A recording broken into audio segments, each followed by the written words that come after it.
mkoa ameeleza juu ya vivuko ambavyo umetupatia pesa, na vivuko vile sasa vinakwenda kuwahudumia Watanzania katika eneo hili la kanda ya Ziwa. Mwisho, Mheshimiwa Rais, kwa ruksa yako niseme mafupi sana yanayohusu daraja. Najua watani zangu Wasukuma watataka kwenda kupiga picha darajani.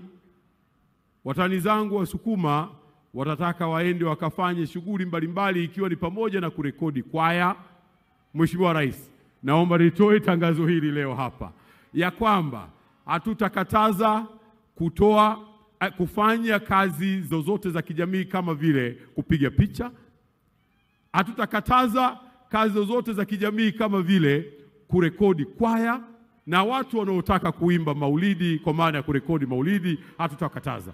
Lakini nataka niwaombe ya kwamba kabla hujaenda kufanya hivyo, uombe kibali Wizara ya Ujenzi, ambapo tunaye meneja wa TANROADS wa mkoa wa Mwanza atakupa kibali, utoe taarifa mapema ili kusudi uweze kwenda kufanya kile ulichokusudia. Mheshimiwa Rais, nimalizie kwa kukupongeza sana tena kwa mara nyingine kwa kazi kubwa hii uliyoifanya ya kulijenga taifa letu. Tunayo mengi ya kueleza juu ya viwanja vya ndege na mengine yote uliotuelekeza ya kuhakikisha kwamba tunafungamanisha uchumi wetu ili kusudi tuendelee kufaidi wakulima, wavuvi na wafugaji waweze kuinua pato la taifa letu.